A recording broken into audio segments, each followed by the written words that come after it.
어제 정부가 일제강제징용 피해자에 대한 제3자 변제 방침을 밝혔습니다. 또 이 방안은 노무현 정부가 오랜 민간 합동 논란 끝에 채택한 방안의 연장선상에 있는 것이기도 합니다. 더불어민주당도 이번에는 죽창과 타령을 거두고 제1야당으로서 책임있는 자세를 보여주기 바랍니다. 해결 당사자이면서도 정치적 이익을 위해서 반일 감정만 자극하며 문제를 악화시켰던 문재인 정부를 따라가지 말고 한일 관계의 새 역사를 써고자 했던 김대중 노무현 정부를 따라가기 바랍니다.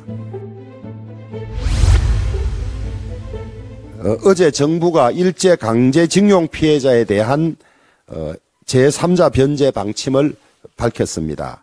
이는 1965년 한일 청구권 협정과 2018년 대법원 판결을 동시에 수용할 수 있는, 이를 존중하는 유일한 방안으로 관련 전문가들도 모두 가장 합리적이라고 주장해온 방안이기도 합니다.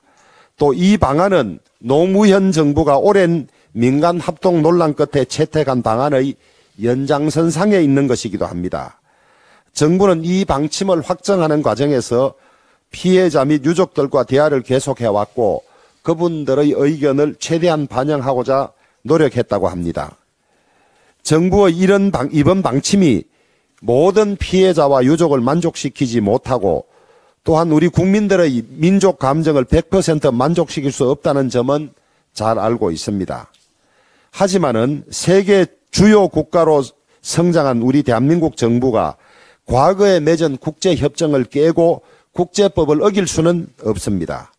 이미 일본과 대등한 국가가 된 우리 대한민국이 자신감을 가지고 적극적으로 미래지향적인 방향으로 나아가야 할 때가 되었다고 생각을 합니다.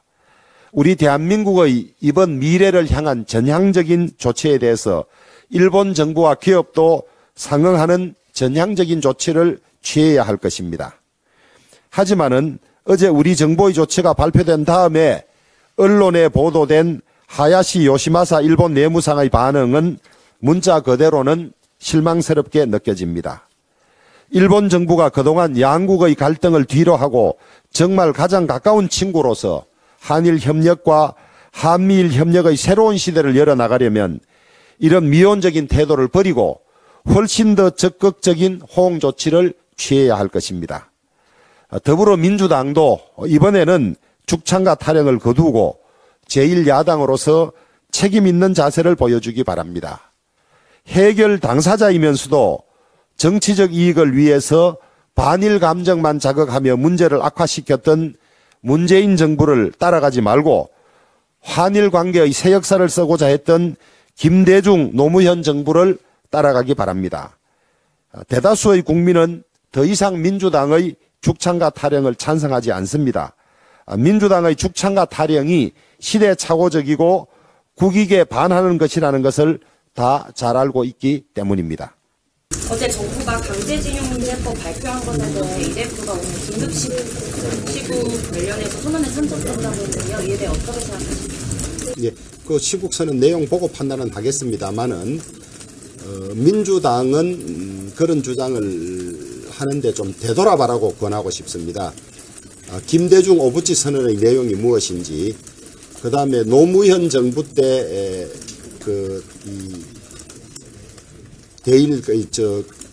일제 강제 점령기에 관해서 회의가 있었습니다. 노무현 대통령 주재로. 거기에 문재인 전 대통령도 참석을 했었는데 청구권이 소멸됐다고 한 회의 내용들, 이런 것들이 있습니다. 더 나아가서 미래를 향한 바람직한 한일 관계가 어떻게 설정돼야 되는지에 대한 고민들이 자신들 집권 시절에도 있어 왔기 때문에 어제 대한민국 정부의 이 미래를 향한 한일 관계의 어떤 결정이 자신들이 집권했던 그때의 정책과 별로 다를 바가 없다고 생각을 합니다. 그런데 그것을 다시 자기들이 부정한다는 것은 스스로 옛날 자기들 집권했을 때 했던 그 정책을 부정하는 결과밖에 되지 않는다고 생각합니다. 선생님, 강제징용 피해자분들께서 반쪽짜리 해법이다, 받아들일 수 없다 말씀 주시는데 정부가 피해자들을 설득하는 과정이 조금 부족했다라는 지적을 해주시죠. 그 과정들을 제가 다 들여다보지 못했기 때문에 언급하기에 적절하지는 않습니다만은 모두를 만족시키는 안을 만드는 것이 지극히 어렵고 지금까지 이 해방 이후로 따지면 70년이 넘었고 한일 국교 정상화로 따져도 50년 가까이 됩니까? 그 기간 동안 해결되지 못했던 문제 아니겠습니까? 언제까지 이 상태로 가져갈 수는 없는 일 아니겠습니까? 저는 그런 미래 차원, 지금까지 해결되지 못했던 상황 이런 것들을 종합적으로 고려해서 평가해야 된다고 생각하고 그런 차원에서 평가하면 정부의 선택은 불가피했던 것이 아니냐 그렇게 생각합니다.